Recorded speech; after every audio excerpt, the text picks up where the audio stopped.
How do you become a marine biologist? Before I get too far into that, I found this to be a really funny but true introduction to exactly what the job entails. You know, from an outsider's perspective, I think a lot of us just think that marine biologists get to live in really beautiful exotic places and swim with animals that, you know, people can only dream of swimming with one day. But the hard reality is that, you know, it's basically, there's a lot more to it than that. You know, usually people's journeys are pretty tough, have a lot of obstacles in order to get to the really fun parts of being a marine biologist. And I'll try to present some personal examples as we go throughout the presentation here. So in my opinion, the first step to becoming a marine biologist is really diving into what interests you. You know, marine biology is such a broad general term that really encompasses so many different fields and specializations. And regardless if you're interested in oceanography, so the tides, the currents, seawater chemistry, or how underwater volcanoes work, or deep sea life, or coral reefs, or marine mammals, there is going to be something for you. And although there's so many different specialty fields within marine biology, they all ultimately focus on conserving our oceans and the life within them. So a little about me and my story so far. I was introduced to dolphins when I was 12 years old. I immediately fell in love with them and knew that I wanted to someday work with them. But living in Michigan was my first obstacle. I pretty much, daydreamed about it for a couple years until I was old enough to start pursuing that dream on my own. So a few years later, I heard about a marine science summer camp down in the Florida Keys that was basically targeted at teens who were interested in marine biology and dolphins. So I'm like, this is perfect for me. So I saved up my money and I landed up spending about 3 weeks at the Dolphin Research Center in Marathon. And I absolutely loved it. I loved everything about it. I love marine biology. I was psyched. I knew that I was going to do this as a long-term career. And what I also did in addition was I got my scuba certification because I know that's a really important thing to have on your resume. So I got that out of the way as well.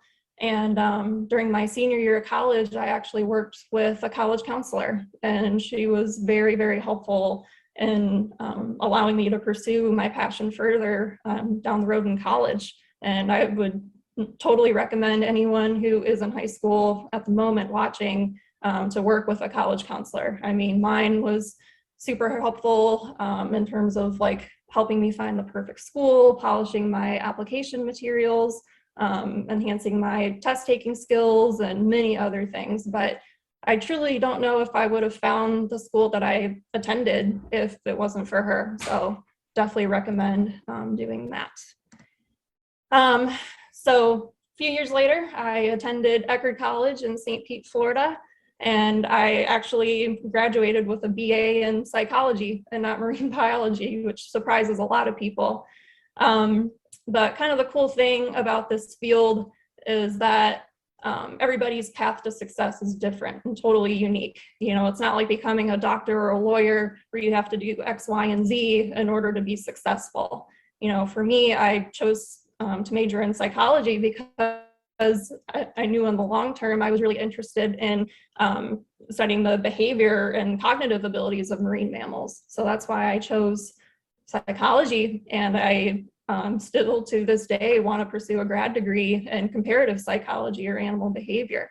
But in the meantime, though, while I was at Eckerd, I had this really incredible opportunity to work as a research assistant the summer after my freshman year for the Eckerd College Dolphin Project. And I basically worked with a really small team to identify and study the local wild bottlenose dolphins that lived in the Tampa Bay area.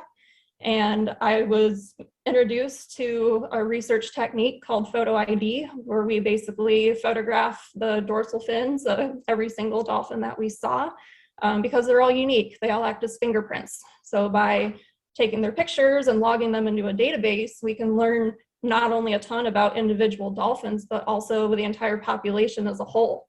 So I spent my entire summer on the water out there and in the lab too. And I just loved every single bit of it.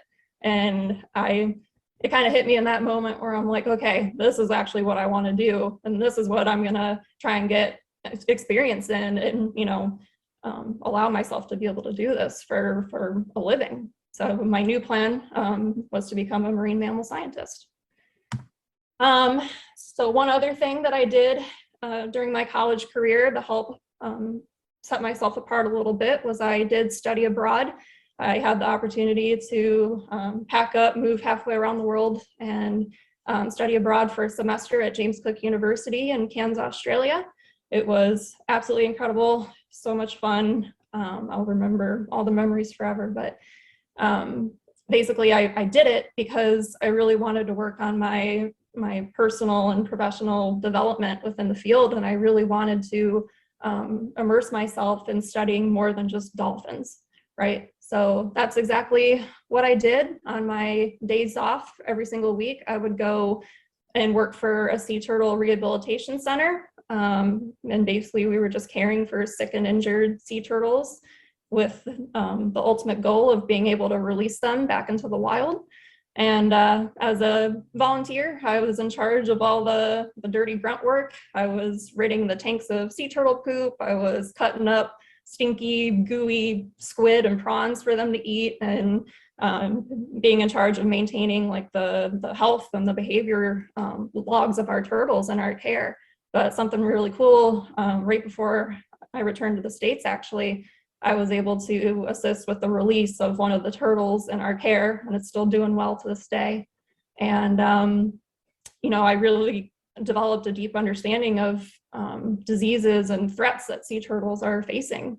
And also, from having the Great Barrier Reef practically in my backyard, I really developed an understanding of coral reefs and how integral they are to maintaining a healthy tropical ecosystem. And obviously from the picture that you guys see, it looks beautiful and pristine and like it couldn't possibly be facing any issues. But when you dive down beneath the surface, I got to experience firsthand just how threatened our coral reefs are, and how the majority of their threats stem from human impact. So it really made an impression on me and helped me realize just how interconnected everything is in the ocean. And it really helped me develop a sense of appreciation for not just dolphins and marine mammals, but everything in the ocean and how much we need to work together to preserve it all. So after college ended, mainly my focus was getting experience in the field, right, marine mammal research, and also forming some really strong professional connections. So my first stop after college, I found this research internship up in Iceland, and I packed up, moved up there for about 3 months and lived on a boat outside of Reykjavik. And I was working for a whale watching company up there called Building Whale Watching, and they were basically observing humpback whales, minke whales, white-beaked dolphins, and harbor porpoises every single day. And as an intern, I was in charge of being out on the water every single day, or well, not every single day, but many days per week, collecting photo ID data. So all the photographs and behavioral and environmental data in less than ideal conditions for the most part. I had to be out there in the rain and the snow and the frigid cold temperatures. And I remember I actually used to look forward to working in the lab because I knew I could stay warm. But the thing though, when you're doing something that you're passionate about, you get over it pretty quickly. And honestly, it was so much fun and such an experience. And one of my most memorable takeaways from being in Iceland was I was looking out my window one day on the ship I was living on, and I could actually see a whaling ship like directly across the harbor. And I thought to myself, like, it was a light bulb moment where basically we do research not only to fulfill our own curiosity about these animals, but we could and we should be doing research on these animals to further protect them and conserve them and keep them around and ensure that the oceans are going to be in optimal health. So it really gave me a sense of purpose for doing this type of work. So after Iceland, I landed up moving to Maui, Hawaii to work for the Pacific Whale Foundation in their research department. The internship was about 3 months long, and the opportunity came up to stay out there longer by working on the boats full time. So I actually landed up staying out in Maui for almost 2 years. And the job that I had originally wanted was being a guide or a naturalist on the whale watching and the snorkeling tours. But I had applied and I didn't get it. So I felt kind of defeated. But at the same time, I was like, well, I know that I really truly want to be out here, working for or volunteering for the research department, at least, just so I can continue getting experience. So I kind of humbled myself a little bit, and I basically took on some jobs on the ecotour boats that weren't really marine biology related. I grilled lunches for people on the snorkel trips, and I would manage our sales, and I would bartend and also work as a waitress on the dinner cruise, excursions. So I was doing a lot of things that I wasn't so passionate about, but at the end of the day, from being, volunteering my time in the research department for almost 2 years, I really got to see the ins and outs of being a research biologist. And I learned so much from this team of really passionate, dedicated people.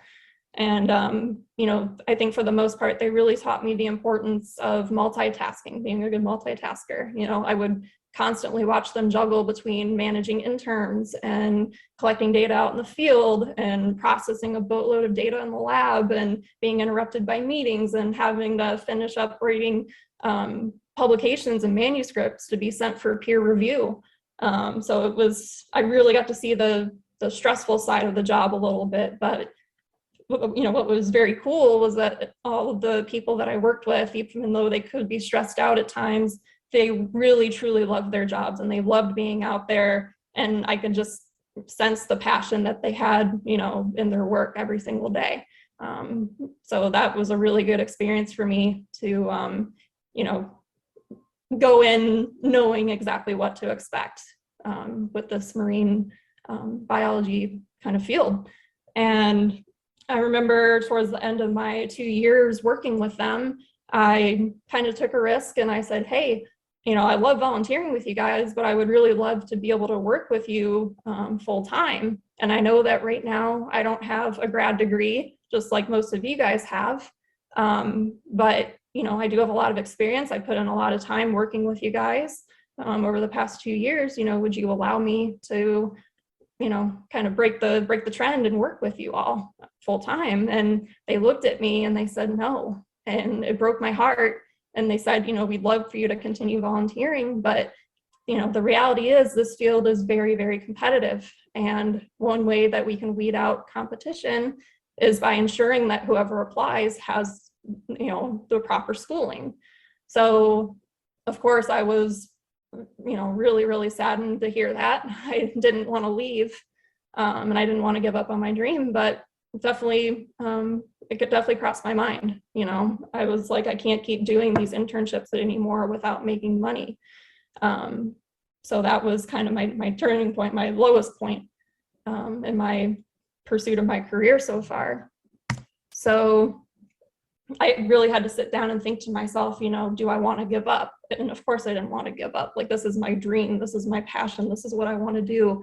So I forged my own path. I basically Googled marine science jobs in Florida, and Honest Eco Tours was one of the first that popped up.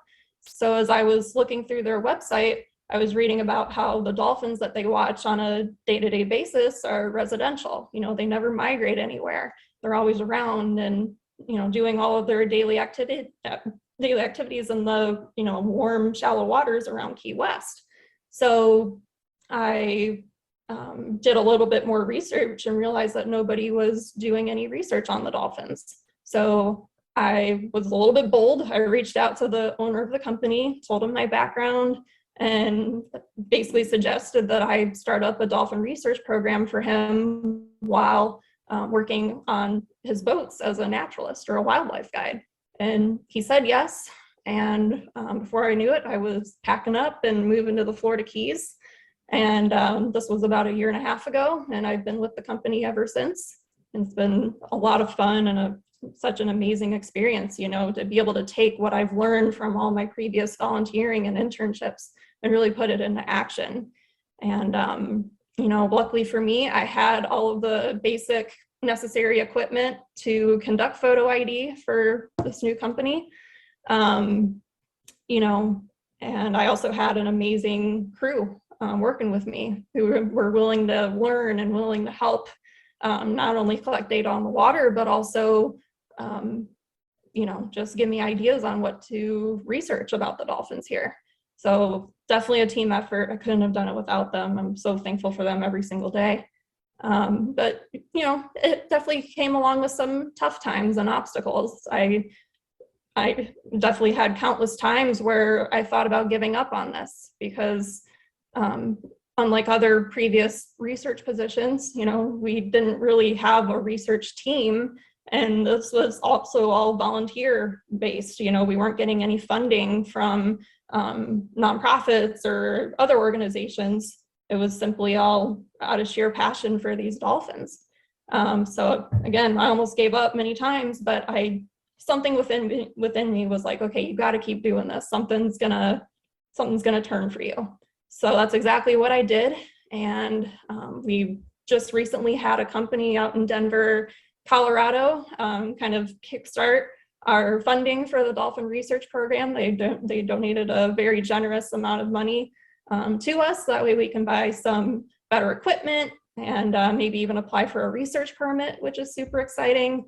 And the management at Honest Eco, they surprised me really recently, and they said, hey, we're in the process of allocating 10% of every single dolphin watching ticket sale to fund your research. So I was like, that's why I continued doing this. I knew there was something in me. My gut was telling me to keep doing this, and it's finally starting to pay off, and it's super exciting. And you know, I definitely plan to stay here and keep doing this for as long as possible. So it's really awesome stuff. But before I turn it over to questions, this is pretty much the best advice that I could possibly give all of you who are thinking about pursuing a career in marine biology, whether you're a high school student or a college student or post-college. But I hope that my story inspired you guys to really charge and pursue a career in marine biology. And with that being said, I'm open to questions.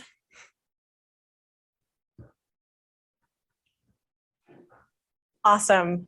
Great job, Jaclyn. Thank you. I just love hearing, like, I have a passion for hearing where people, how they got to where they are today, because it's never like something you talked about is how it's like, you know, you sort of had to forge your own path. And I think that's really common in a lot of careers, even outside of STEM careers, that it's never linear, you know, and so it's always really interesting for me to hear, you know, how people got to where they are. So yeah, we're going to open up for questions now. Jaclyn, would you mind stop sharing your PowerPoint? Yes. If you have any questions for Jaclyn, type them into the Q&A box you see at the bottom of your screen. If you're watching on Facebook, you can type them in on the comments section and we'll see those too. So while we're waiting for some questions to come in, the place I wanted to start was you were talking about, you know, the day-to-day of being on the water, living in the boats, that experience. And so I was wondering if you could talk a little bit more about like what it's actually like to live on a boat, what it's actually like to be on the water all the time. Because I think, you know, even from my perspective, I have this really adventureful perspective of it, that it sounds really exciting and fun, but I'm sure the day-to-day can be tough sometimes. So what is it like for the daily life of a marine biologist? Is it, you know, do you get seasick? Like, do you have what are those experiences like? I've only felt seasick once in my life. That was actually in Iceland, believe it or not. But thankfully, no other times. But yeah, living on a boat was very interesting, to say the least. I remember, I'll never forget this.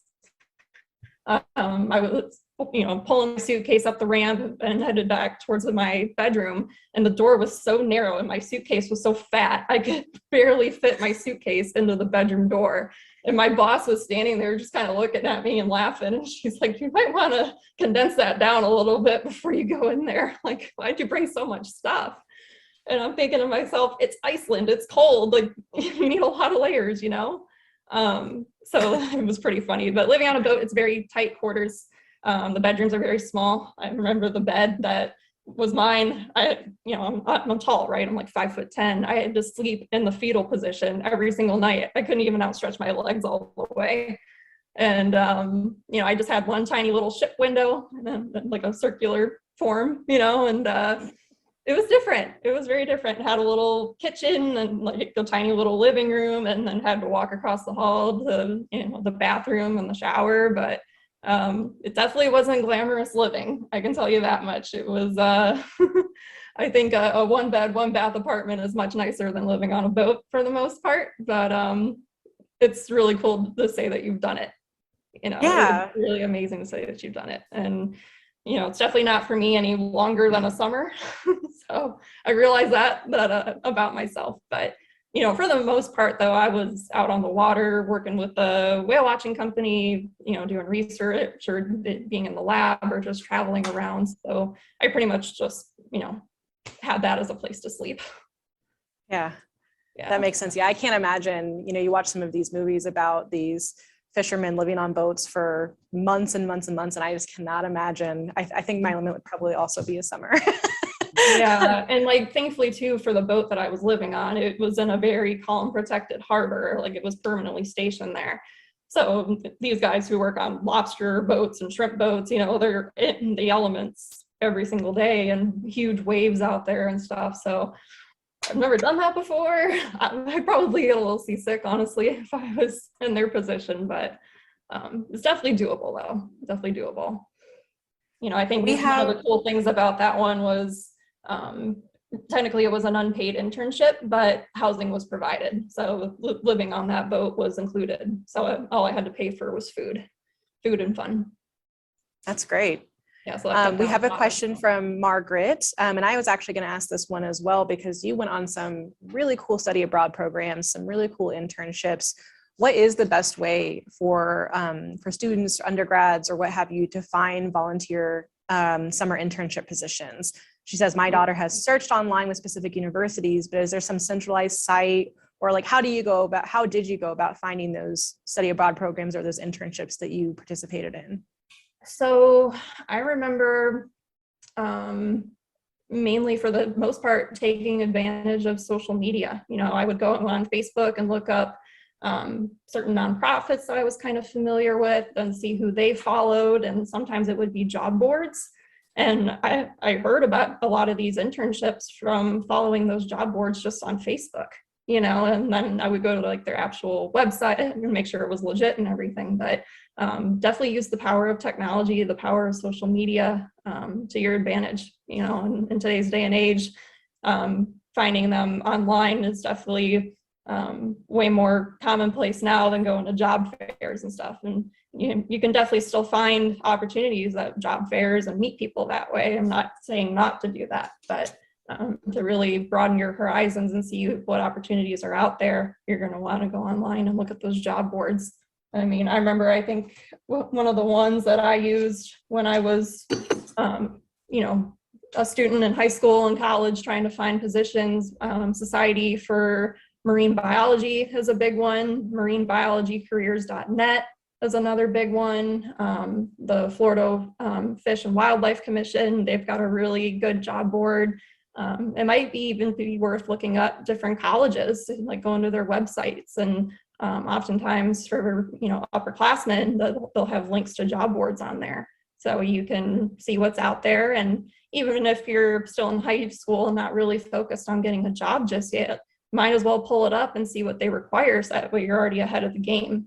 That's something that I really wish I would have done or took more seriously when I was in high school. It was actually preparing myself for what's to come versus like kind of learning along the way. I think I could have had a really big leg up if I did that. Yeah, that makes sense. And the other thing that I thought of too, as you were saying that, is I also wonder if, looking at specific professors who teach marine biology at universities, usually they're also getting funding for research as well. And so maybe sometimes following those people, or even just reaching out to them, cold emailing, I hate to say, but it's reaching out to them and saying, hey, I'm searching for an internship. This is the kind of experience I'm looking to get.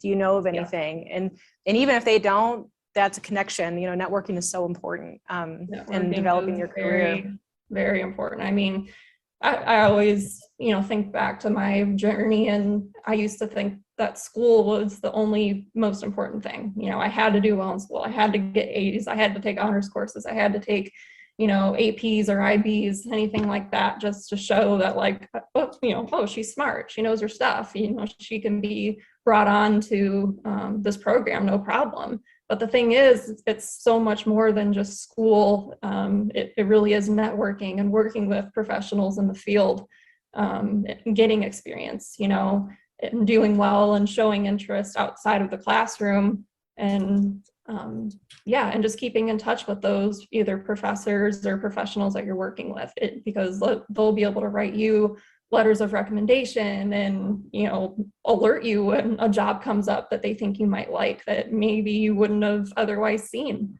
So I definitely underestimated the power of connections. And that's not just for the marine biology field, but for any field in life that you choose to pursue, whether it's this or not. Connections are extremely important. So definitely, you know, if you're in school still, do a lot of different clubs. You know, clubs are easy. A lot of schools nowadays have like a scuba club or, you know, science or biology club that you can do. You know, listen to podcasts. I know podcasts are getting super popular nowadays. Like, if you're interested in marine biology, listen to some marine bio podcasts and learn stuff, you know, and you'll really impress employers and professionals that you meet along the way when you can spit out little facts of knowledge and be like, wow, you know, you've actually been doing your research. Like, that's pretty cool. Just leaving a lasting impression on these people is very important. Yeah, and I bet even like subscribing to, you know, marine biology research newsletters or, you know, sort of in that same vein of listening to podcasts is sort of staying in the loop of what's happening in the field, I think is probably really helpful too. Would you agree with that? Just in general, beyond getting internships?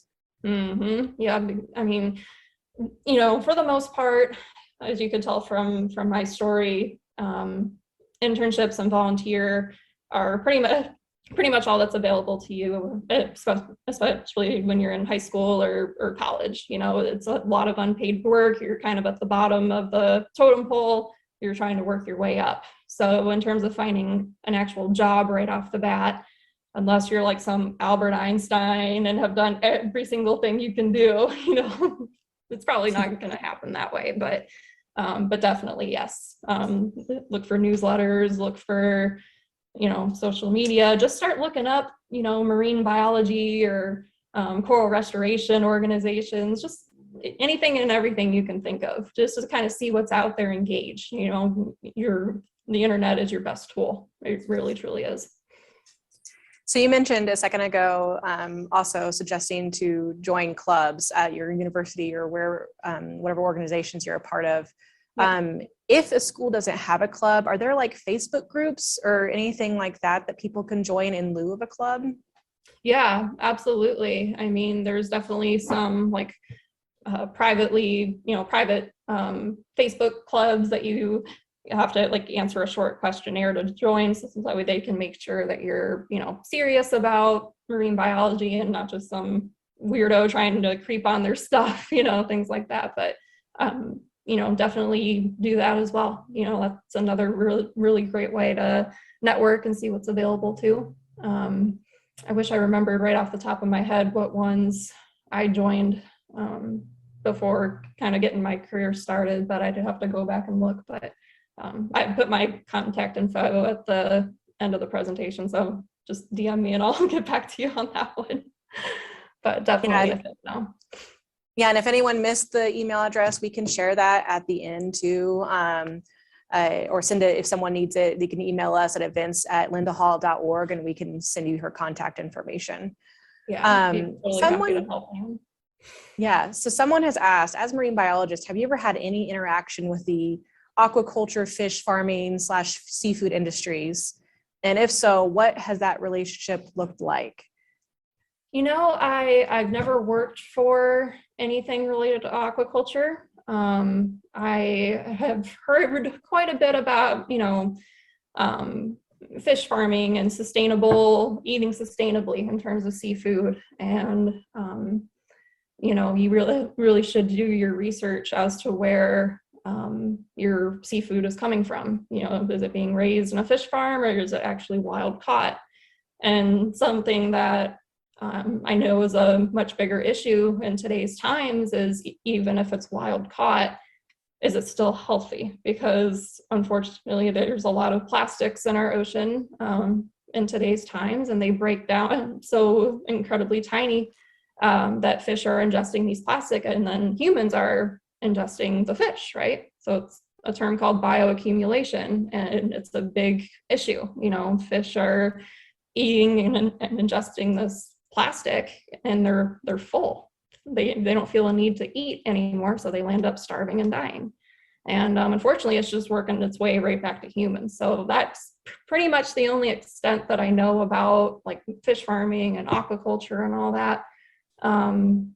But yeah, that's definitely a really good field to get into, and something that's not as common, I would say, in the marine biology field. Usually what's very common is just skipping the fish and other organisms and skipping right to the marine mammals, kind of like how I did.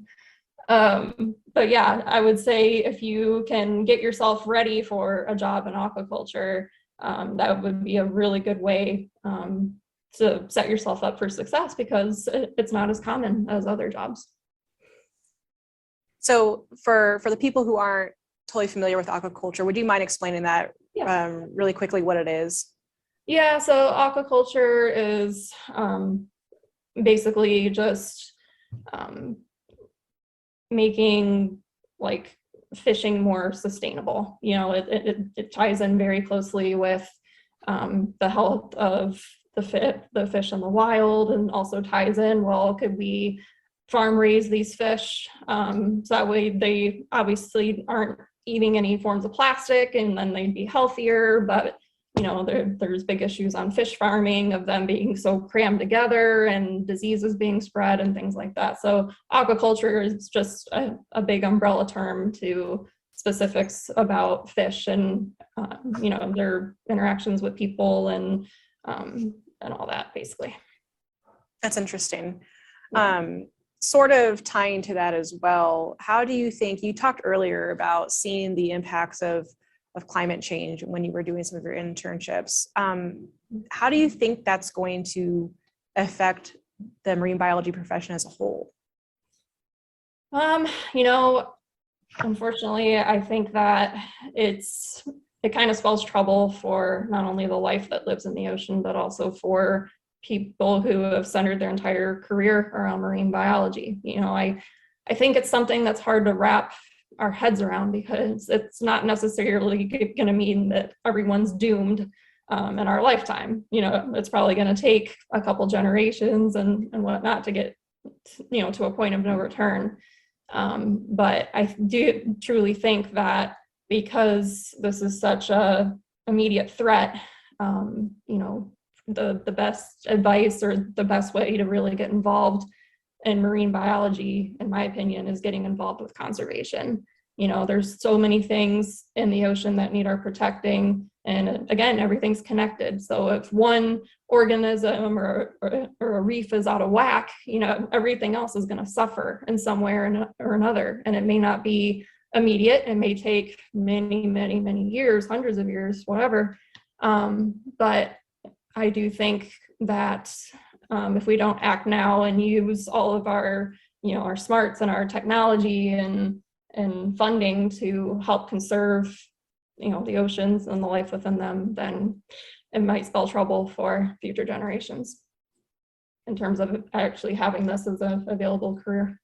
It's really sad. It's really scary, but it's true. Yeah.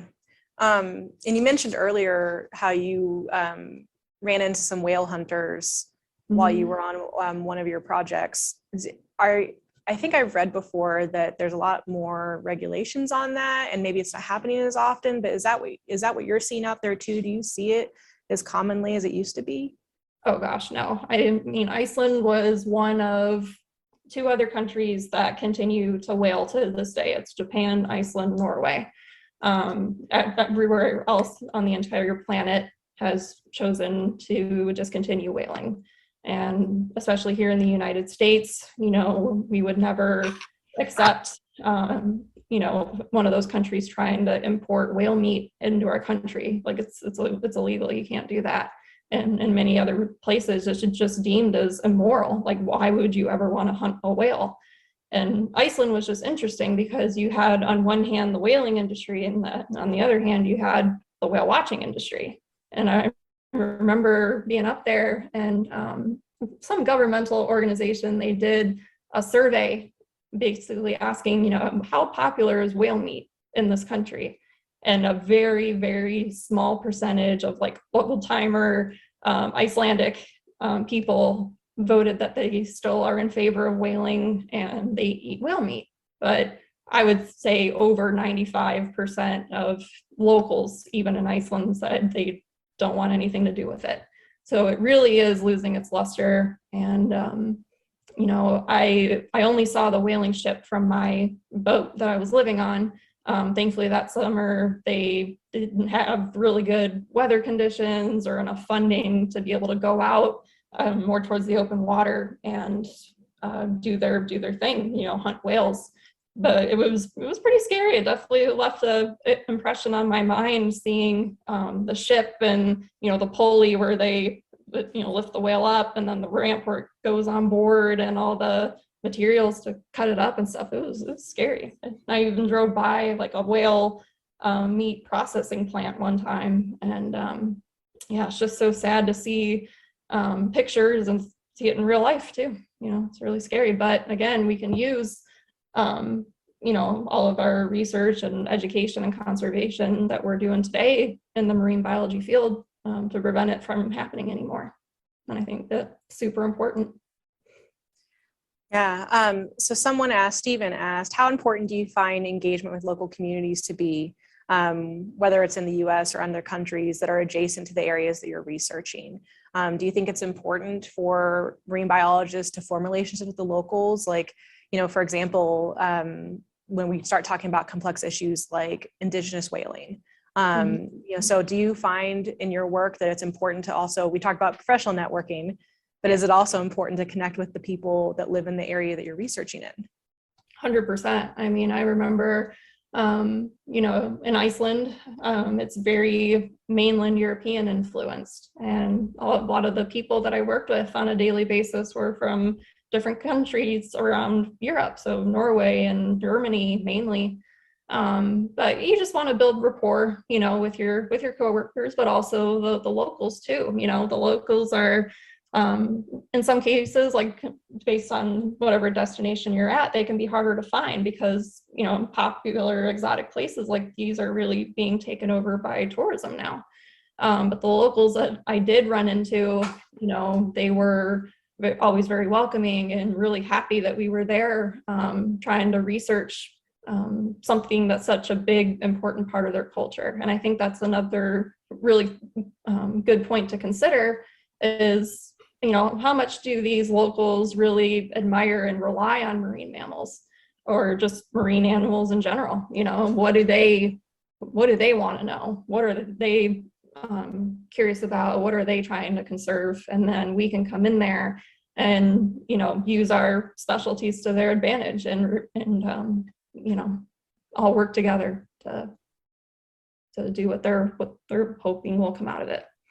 But very important there for sure. And, in some countries that you go to, like, or even a state, when I worked in Hawaii, the locals there, sometimes I ran into locals who you could tell didn't really like visitors from either the mainland or elsewhere in the world. So for the most part, again, very welcoming. They loved having us there, but there were some people who were just like, you're not Hawaiian, you don't belong here. But yeah, it's really important to just engage with the local community and then, tell them what's going on in their own backyard and really try to inspire them to care if they don't already, and show them that, like, hey, we're not just here to have a good time and travel around, but we're actually trying to preserve a part of your homeland and something that's very important to you. I think that's a good way of putting it. So I think this is actually a really great point to transition. We've talked a lot about, what it's like to be in the job, what it's the experience of, working with people and being on the boat and all of that. But I would like to talk more now about the actual skills you need. And so one of my favorite questions to ask is, what kind of soft skills do you need to be successful in this role? And I think something that you just said is probably a great segue for that, about being able to speak, to be able to communicate with people about what you're doing and why it's important. Are there any other soft skills that you think are really important for you to be successful in this job? Yeah, I mean, I think having a knack for math and science, if you're in school, will serve you very, very well. I think a lot of people just think that, knowing your science really well is enough to get into the field. And honestly, the backbone of a good scientist is being able to run experiments and get data out of it. So applied mathematics like statistics and understanding general chemistry and other forms of science and math, just besides the biology, are super important in terms of school. But also once you get out of school, there's so many different skill sets that I think one should have in order to be successful in the field. And I wrote a couple of them down, and it really makes sense when you think about it. Anything where you have like IT skills, in terms of like building websites or making spreadsheets, posters, PowerPoint presentations to engage the public. That's a really amazing skill to have. Marketing and social media kind of go hand in hand with that. Maintenance is a big one. When you're out in the field and remote locations, sometimes things are going to break, and you'll make yourself way more valuable if you know how to fix things on the spot. So that's a really good thing. If you're good with your hands, you're good with fixing things. Even if it's like carpentry or being a mechanic or whatever it might be, that could really serve you well if you're looking to get into the field. Again, being scuba certified, having some experience free diving, you're going to be in the water a lot. You're going to be experiencing these animals firsthand, and you're going to need to know how to be safe in the water and feel comfortable in the water.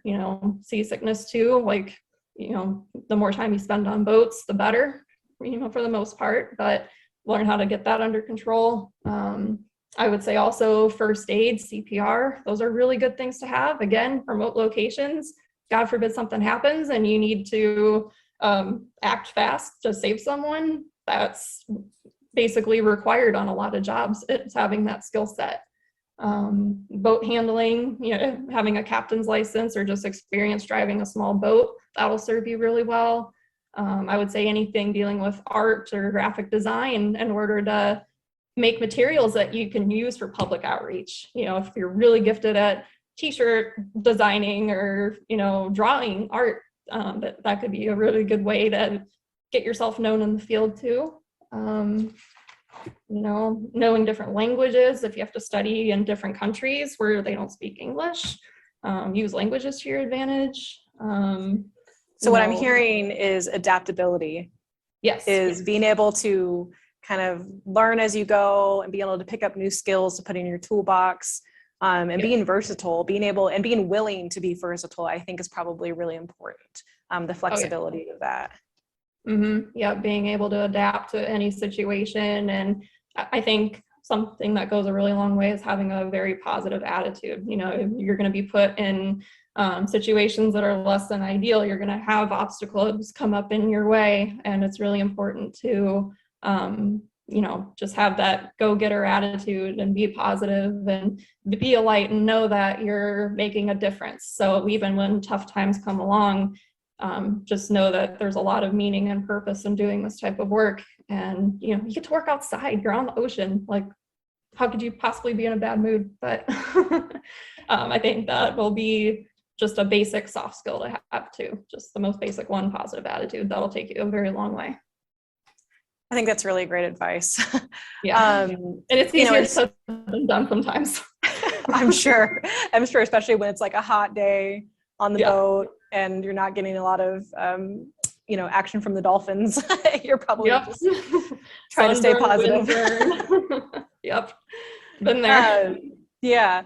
So are there, we had someone ask, I'm in high school and they're hearing about all these skills that you're talking about and all these soft skills. Are there any classes that now you wish you would have, that you either thought were really helpful that you took while you were in high school, or that now you wish, looking back, you would have maybe taken more seriously while you were in high school? I think in high school, I wish I would have took more AP courses, mainly because AP courses will kind of be a good introduction to what a course is like in college. It is a lot more coursework and homework and things like that, but if you do well, you can kind of give yourself a leg up for once you do enter the college world, and you can be like, oh, I've already learned that my senior year of high school. So it's just not as much pressure on yourself when you first get to freshman year and 10 million classes you got to take. It's like, okay, I got this one under control. And two, you sometimes don't even have to take that course. If you do really well in high school, they omit it from your tuition, so you save some money. So I do wish that I would have done more of those in high school. But in terms of, the basic courses that you want to take, again, biology, so just the science of life and how organisms function and interact with each other, to the properties of substances, right? Chemistry is super important there. Anything like physics or, everything from algebra to geometry, calculus, advanced math, statistics. Really try your best to build up on those in high school and get familiar with everything. And then when you go to college, you'll just have a better idea. And I think too, in my experience, college was much harder than high school. I rocked high school, and college was harder for me. It was a lot more reading. It's a lot more intense content, but I still managed to do well enough, but just don't get in your head that you have to have straight A's or be a genius in order to get into this field, because I'm no genius, but I'm passionate and I'm dedicated about it. And I've always kind of like forged my own way in order to do this. So there's always a way around obstacles, but the only thing that's really going to stop you is if you give up. So that's the way I think about it. That's also really great advice. Because I'm kind of similar to that, I sort of found my own path. And like I said earlier, a lot of times people's paths aren't linear. They do have to, find ways to create the job that they are, that they want, or when, the job market isn't as good as we'd like, just finding a way to, either through networking or lots of internships or what have you, to be able to nail that job. And so you mentioned too earlier about how your degree is in psychology, and that was sort of how you got your specialization. And and you were talking too about how graduate degrees help you be more competitive, and they really are and can be important in your field. My first part of my question is, if you want to specialize in something, how is the best way to go about doing that? Is it just specifically trying to find the degree program, or are there other ways to do that too? That's definitely a big part of it, but it all starts during your undergrad. In undergrad, you're learning exactly what you're interested in. You're meeting a whole bunch of professors who have their niche in the marine biology field, and they are already specializing. So I think it's really important to, again, forge those connections with the professors that are doing something either similar or spot on to what it is you want to do, and keep that relationship going. I think you can do a lot on your own to find the perfect program and all that, but rely on those people who have been there, done that. That if I could go back, I wish I would have done that more, because that would have saved me a lot of time, a lot of stress, a lot of being in tears from frustration. Truly it would have. But I think that's the best way to go about that, is taking advantage of people who are already doing it. We have someone that has asked, and this also goes into talking about your degree in psychology. Emma asks, earlier you mentioned that you study comparative psychology. Do you have any interesting anecdotes or facts regarding marine animal behavior that you have found along the way or that you've witnessed yourself? I definitely have witnessed some really incredible things in the world of animal behavior. And even just last week, I was watching dolphins out here in Key West, and we watched a dolphin. He was like upside down, and we're like, what the heck is this dolphin doing? And there was a lobster trap down there, and we saw him use his rostrum to open up the lid of that lobster trap and get a fish on the inside. So things like that, it's just so incredible to think about their extreme level of intelligence. You know, these animals truly are very close to humans in terms of their intelligence and their smarts. You know, they can problem solve, they're self-aware, they can recognize themselves in mirrors, things that most animals can't do. But really the most I've learned about comparative psychology and kind of why I got into it was because of the captivity industry. You know, that's how I got started in all of this, was by going to SeaWorld. But now I've kind of transformed, and I truly just want to study wild dolphins.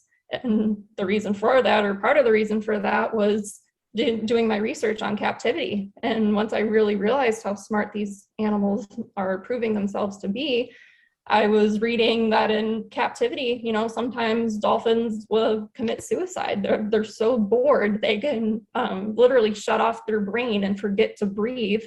So, you know, they can make the decision to not come up for air just out of boredom.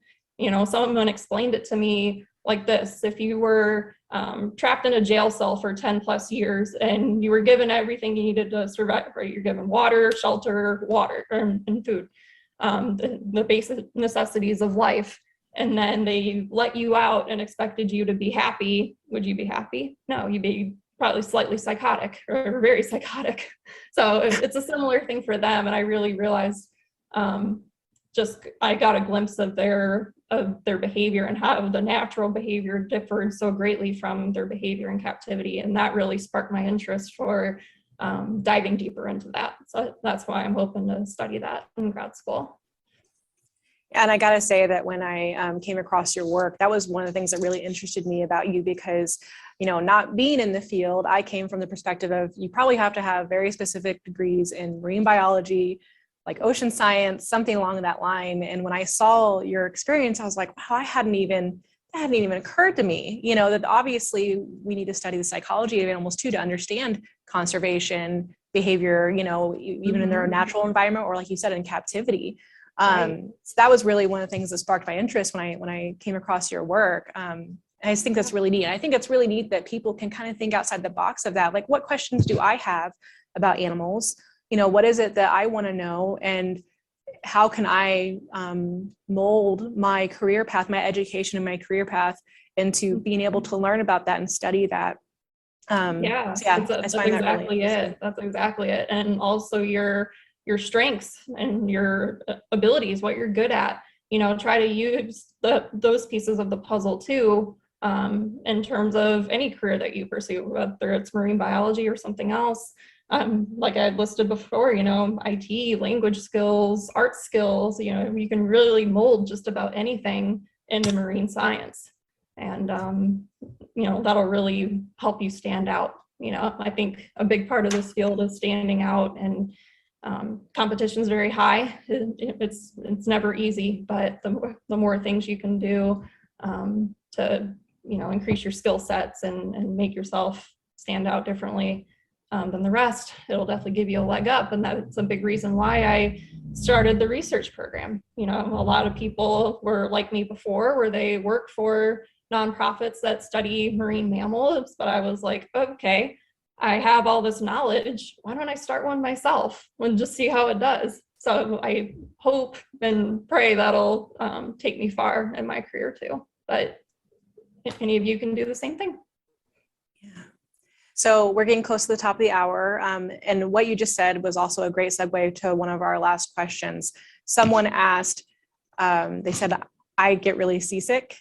And so is there any jobs in marine animal research or marine biology where I don't have to be on a boat? Like, is there any jobs that have to get done on shore? And if so, what are those? Yeah. Don't worry, you will be fine on shore. And honestly, most marine jobs out there are much more land-based than ocean-based. So if seasick is a concern for you, there's so many different things that you can do to help, keep that under control, just from being like hydrated, taking ginger candy to help settle your stomach, focusing on the horizon. But yes, I'm more so working in labs to study microbiology. So think like plankton and, like algae and things like that, that require microscopes and all, versus the naked eye. That'll very much be a lab-based position. You could even go into education and be in a classroom, on land teaching, anywhere from elementary to high school or college, and you'll be on land. But definitely a lot of opportunities there, to not be on a boat at all or often. Well, we have one comment that I want to share that we got in the chat before we end our program. Nancy says, "I love the analogy you just gave regarding captivity in jail." And I do think that that's a great way to help people understand what it's like for these animals. I think that people, like you said, go to places like SeaWorld and think, oh, wow, they look happy and they're playing, but there's probably a lot more to it than that. Yeah, I know that there's also is a lot of debate too about like accredited places. Some people aren't sure about how they feel about zoos, even though there are a lot of conservation work. So there's a lot of nuance to it, I'm sure. Yeah. That's a whole other hour-long podcast there. But yeah, Fair definitely enough. for sure. But it is always an option too. So I just prefer wild, but yeah, it's up to you. Well, Jaclyn, thank you again for talking with us today and answering everyone's questions about how you got into your career. We really appreciate your time. It was extremely informative, so thank you for that.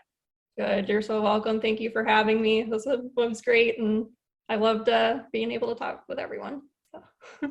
So for more information about all of our upcoming programs at the Linda Hall Library, follow us on our social media platforms and visit our website at lindahall.org, where I also encourage you to sign up for our e-newsletter. For the parents and teachers tuning in today, I hope that you consider supporting the library through the Linda Hall Library Foundation. Your contributions help make all of our programs possible and freely available. Thank you again for joining us. Jaclyn, thank you. And everyone have a great weekend. All right, thanks.